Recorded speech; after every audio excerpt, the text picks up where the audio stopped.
Hello everyone, welcome to UGC-NET History Classes 24.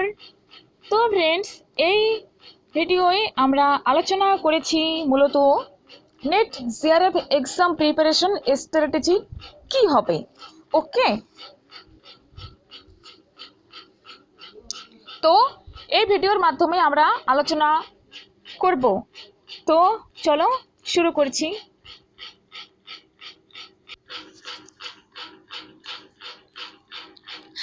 Net JRF exam preparation strategy.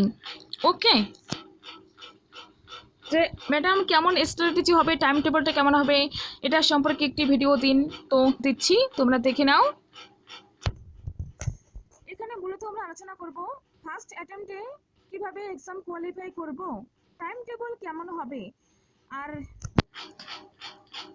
September, October, November, ধরো 3 মাস, আর এদিকে আজকে যদি 20 August হয় তো 10 দিন, 60-70 দিন। ডিসেম্বরে যে কোনো সময় first week, second, third, fourth উইকে এক্সাম হতে পারে, ডিসেম্বরের কথা বাদ দাও। 60-70 দিন, 90 দিন, 90-100 দিনের মতন দিন আছে, অর্থাৎ 3 মাসের একটু বেশি সময় আছে। তো কেমন স্ট্র্যাটেজি প্ল্যান হবে বলে দেবো আজকে। কোন কোন টপিকগুলো বেশি বেশি পড়ব, আর বুকস অর্থাৎ কি কি বই রাইটার, রিভিশন, এমসিকিউ প্র্যাকটিস, আর কত পার্সেন্ট অর্থাৎ টপ 6-এ তোমাকে উঠে আসতে হবে, টপ 6-এ, নইলে যারা টপ 6-এ থাকবে তাদেরকেই কোয়ালিফাই করানো হবে। ঠিক আছে, এক্সাম প্যাটার্ন সোজা হোক কঠিন হোক কোনো ব্যাপার নয়, বাট তোমাকে টপ 6-এ এন্ট্রি মারতেই হবে। এই কথাটা তোমরা কান খুলে শুনে রাখো, মাথায় একদম সেট করে নাও। তো প্রথমেই আসছি ফার্স্ট অ্যাটেম্পটে কীভাবে এক্সাম কোয়ালিফাই করব। দেখো, ফার্স্ট অ্যাটেম্পটে কীভাবে এক্সাম কোয়ালিফাই করবে, যারা আর কি তোমরা এমএ রানিং করছো বা সদ্য তোমরা এমএ কমপ্লিট তোমাদের, তাদের তো পড়াশোনাটা একদম কন্টিনিউ আছে, তাই না? আর যারা মনে করো এমএ 3-4 বছর আগে কোয়ালিফাই করেছো বা 4-5 বছর আগে, তারা এখন ভাবছো যে আমি এখন প্রফেসর হতে চাই বা কিছু একটা করতে চাই, তো আমাকে নেট জিআরএফ এক্সামটা দিতে হবে। তো তাদের সবার জন্যই প্রথমবার কিভাবে পড়বে এটি বলবো, যে তোমরা সিলেবাসটা নিয়ে সিলেবাসটা A to Z ভালো করে দেখবে, পেপার 1 অ্যান্ড পেপার 2, তোমার যে সাবজেক্টই হোক না কেন, হিস্ট্রি ছাড়া। ওকে, তো দেখবে, দেখার পর এতদিন যে পড়েছো এমন তো নয় একদম সিলেবাস যদিও তুমি 0 থেকে শুরু করো, বাট তুমি এমএ করেছো, গ্রাজুয়েশন করেছো, তোমার সাবজেক্ট লেভেলে তো সাবজেক্ট নলেজ আছেই কিছু না কিছু, তাই না? তোমরা সিলেবাস দেখো, দেখে পড়তে থাকো, আর সাথে প্রিভিয়াস ইয়ার কোশ্চেনটা একটু যদি দেখতে পারো তো খুবই ভালো হয়। ঠিক আছে, আর টাইম টু টাইম পড়বে, মানে প্রতিদিন পড়বে আর কি, কন্টিনিউ পড়াশোনাটা চালু রাখবে। টাইম টেবিল দেখো, মর্নিংয়ে যদি 5টা বা 6টার দিকে ঘুম থেকে উঠে পড়তে বসো তো 2-2.5 ঘন্টা পেপার 1-এর জন্য, পেপার 1-কে টাইম দিলে। আর যাদের আর কি জব করো বা বাড়িতে অন্য বাড়ির কাজ করতে হয়, মানে যারা হাউস ওয়াইফ বা বিভিন্ন রিজন রয়েছে, তো তোমরা কি করবে, তোমরা বিকেলবেলা বা রাত্রিবেলা পড়ো।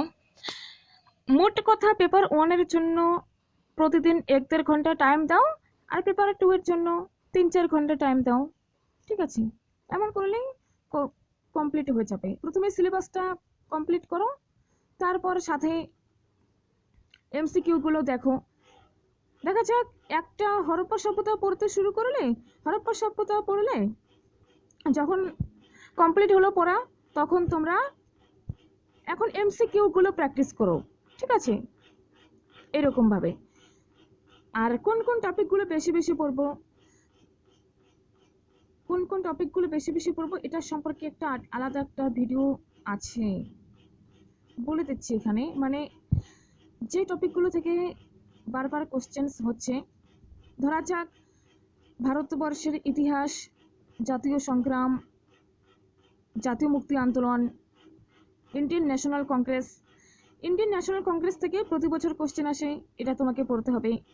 এছাড়া সাথে লখনৌ চুক্তি 1916 সালের যে কংগ্রেসের যে চুক্তি হয়, ঠিক আছে, তাতে নরমপন্থী অ্যান্ড চরমপন্থী তারা যে একসাথে হয় আবার 2007 সালে 1907 সালে বিভক্ত হবার পর, তো সেটা পড়বে। সাথে যে Simon commission, non cooperation movement, আইন অমান্য আন্দোলন, ভারত ছাড়ো আন্দোলন, মাউন্টব্যাটেন পরিকল্পনা, নেতাজি সুভাষচন্দ্র বসুর INA, এগুলো পড়বে। তার সাথে 1773 সালের রেগুলেটিং অ্যাক্ট, তারপর 1892 খ্রিস্টাব্দের আইন, ইন্ডিয়ান কাউন্সিল আইন, 1784 সালের পিটস ইন্ডিয়া অ্যাক্ট পড়বে, 1813, 1833, 1853 সালের অ্যাক্টগুলো পড়বে, এগুলো পড়বে। স্বাধীনতা, মানে তোমাকে কিন্তু সিলেবাস কমপ্লিট করতে হবে প্রথমে, ঠিক আছে। যদি মানে কি করবে, প্রথমে তুমি ওভারঅল আইডিয়াটা নেবে, ওকে, সিলেবাসটা এনসিএম থেকে মডার্ন হিস্টোরিওগ্রাফি পর্যন্ত। তারপর তুমি একবার যখন ভালো মতন পড়লে, রিভাইজ MCQগুলো প্র্যাকটিস করলে, তারপর দ্বিতীয়বার যখন পড়বে তখন আরও ক্লিয়ার হয়ে যাবে। আর এক্সামের সময় যেগুলো মেন টপিকস হাইলাইট করা আছে বা তুমি শর্ট নোট বানিয়েছো, তো সেই অনুযায়ী পড়বে, তখন টাইম কম লাগবে। একবার তুমি একবার শুধু সিলেবাস কমপ্লিট করো, তারপর আর বেশি টাইম লাগবে না, ওকে, এটাই।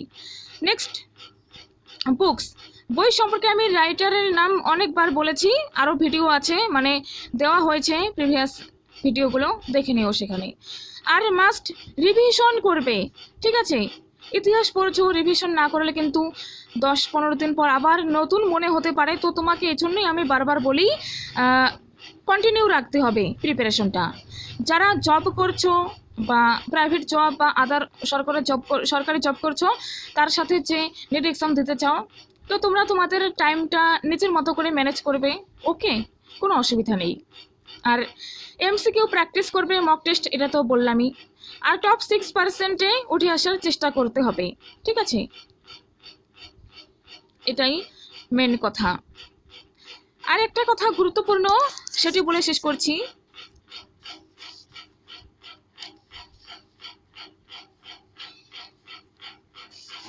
কথা হচ্ছে এই যে দেখো, নেট এক্সাম একটা ভারতবর্ষের ন্যাশনাল লেভেল এক্সাম, তো এটা সিলেবাস দেখে একটু মানে সিলেবাস হচ্ছে, সত্যি বলতে যা সিলেবাস হচ্ছে সমুদ্রের মতন, এটা আর কি 1-2 দিন পরে এক্সাম কোয়ালিফাই হবে না।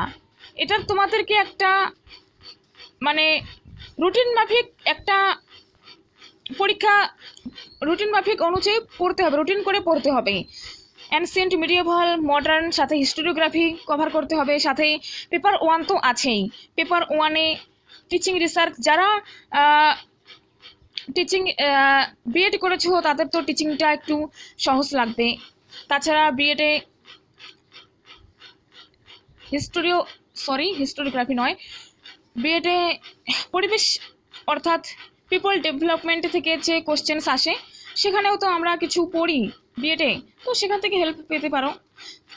আর অ্যানসিয়েন্টের জন্যে যেগুলো পড়বে আমি তো বলে দিয়েছি, তবু আর একবার বলে দিচ্ছি। প্রাচীন ভারত, আধুনিক নেম, প্রাচীন গ্রন্থ, ধর্মনিরপেক্ষ সাহিত্য, এগুলো পড়বে। আমি প্রিভিয়াস ইয়ারে অনেকবার বলে দিয়েছি, ভিডিওটি বড় হয়ে যাচ্ছে, তো এতটুকুই বলার ছিল।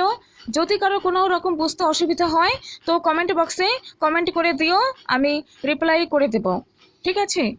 আর ক্লাসটি আর এই ভিডিওটি ভালো লেগে থাকলে অবশ্যই লাইক করে দিও, একটা সাবস্ক্রাইব করে রেখো, আর ফ্রেন্ডসদের সাথে অবশ্যই শেয়ার করে দিও।